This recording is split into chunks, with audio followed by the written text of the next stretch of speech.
This was already said once, but we're going to call up Reverend Mack Strange. And if you don't know him, he's one of our pastors here at BMC. But then his main appointment and where he works most of the time is down at our Trinity campus, our sister campus down in Spring Hill. And so being that we're starting off this new series tonight, and Travis is actually out of town on an ordination trip, we invited Reverend Mack Strange to kick off our series tonight, Weird. So, Mack, if you want to head on up here. I can't tell where you are. There you are. Okay. Oh, wait. We're starting this whole thing called Weird, so they asked Reverend Mack Strange to speak to you all night. So, in order to get in this, I want you to say this, and just repeat after me. I'm strange. I'm strange. I'm strange. I'm strange. And I like it. All right, now we're going to stand up because I want you to get into this song. Let's go. You heard this song when you were 5. Good. Let's go. I'm strange and I like it. That's just the way I am. I can't change, I can't hide it. That's just the way I am. Might as well get over it, but don't try to understand. I'm strange and I like it. Just the way I am. Yeah. All right, now say this after me. I'm strange. I'm strange. And I like it. It's just the way I am. All right. So, what's that like?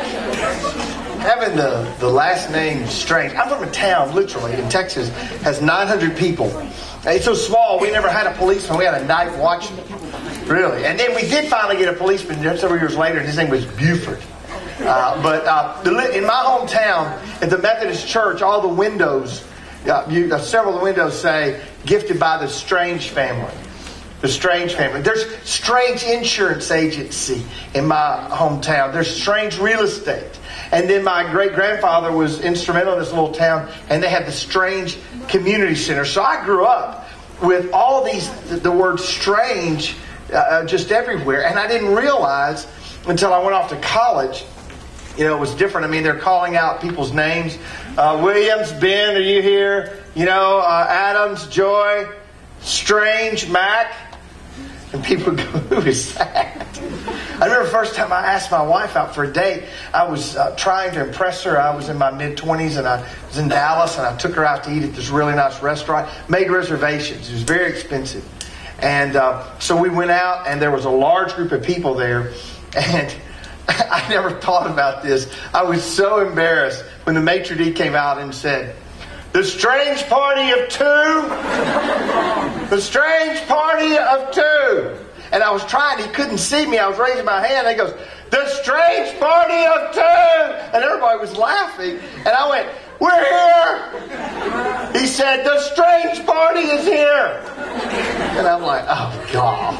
I'm so glad she went with me the second time after that. But so it's always been a part of my life. I was in a fraternity in college, and I had a jersey that had Strange on the back. And my kids have grown up with that. They've grown up with that last name. My son right now, my oldest son, Michael's here tonight, who's at Brentwood High, but my oldest son, Austin, is at Texas A&M, and he now is in the Corps of Cadets. He's in the middle there. He just started, but on his you can't see it, but right here it says Strange. And then when they were marching, go to the next one. When they were marching, they have their names on the back. And if you look, let's go to the next one. It's on there. So it's on everything. And so, I don't know. I mean, sometimes that may be not easy to have that last name. And I want you to experience that for just a moment. I want you to know your parents called and they've asked me to adopt you.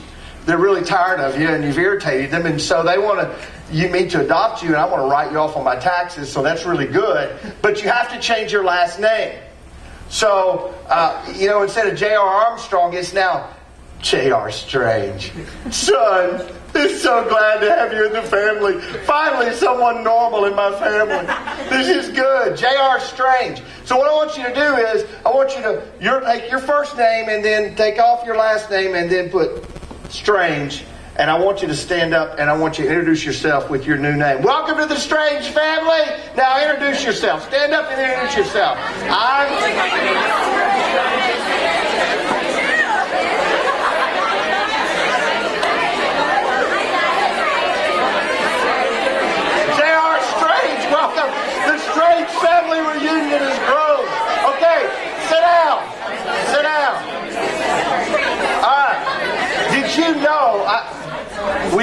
twin daughters, Sarah and Elizabeth, and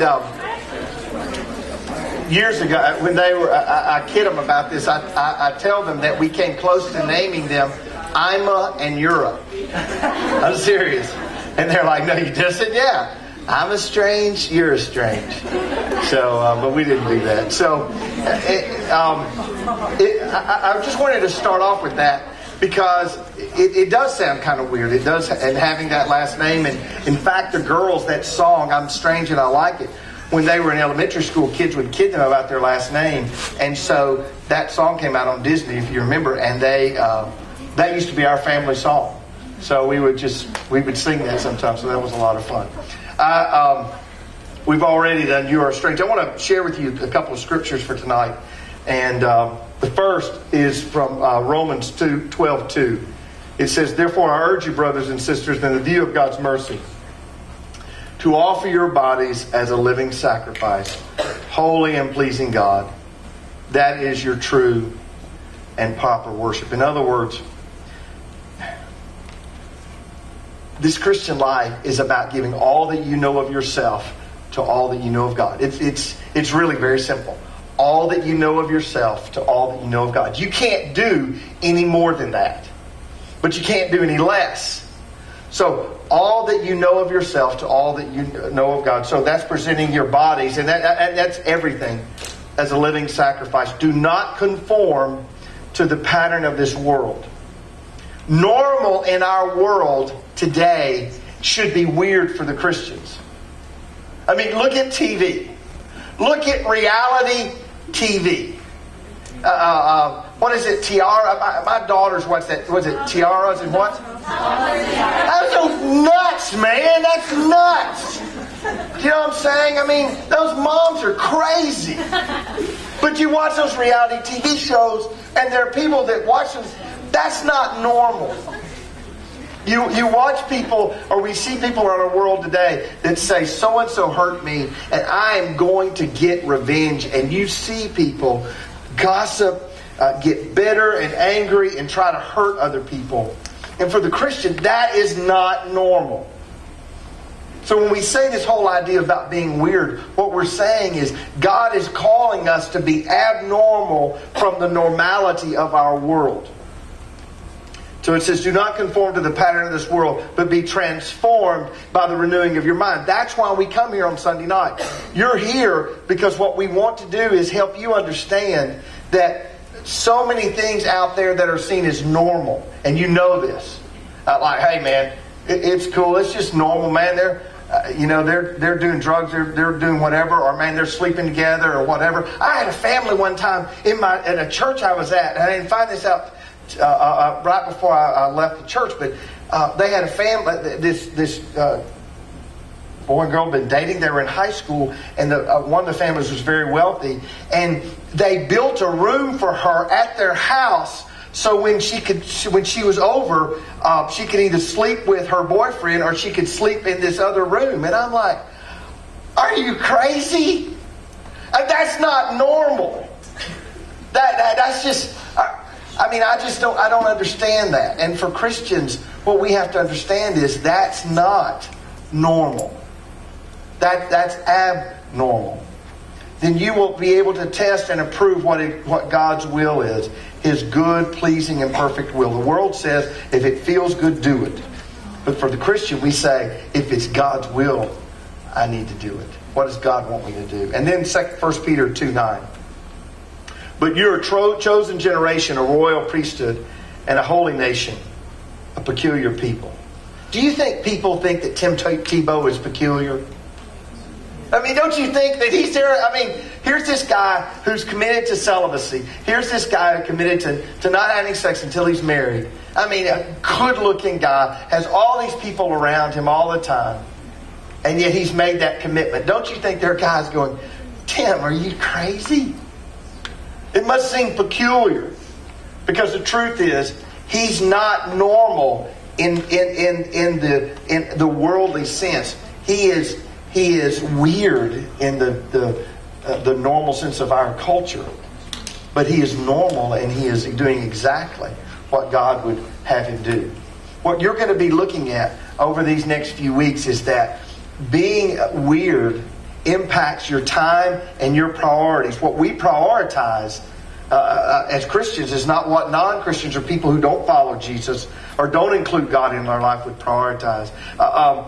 Relationships, how we treat people, sexuality, all those things for the Christian in the world's eyes are abnormal. I mean, how many, people would say, we took a group of kids to inner city Atlanta, and there were several of the kids who chose to do inner city Atlanta over going to Disney. To work hard and be in the inner city and work.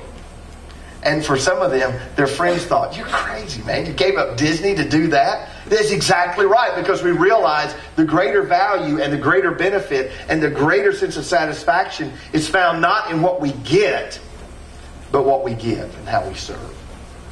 So, as you go to your groups here in just a second, realize that in Jesus Christ, all of your last names are strange. That there's an abnormality. But the truth is, that abnormality speaks to the world volumes about who Jesus is and who God is in your life. All right? So, one more time. I'm strange. I'm strange. I'm strange. I'm strange. I'm really strange. I'm really strange. And I like it. I like it. Dear Lord, thank you for this group.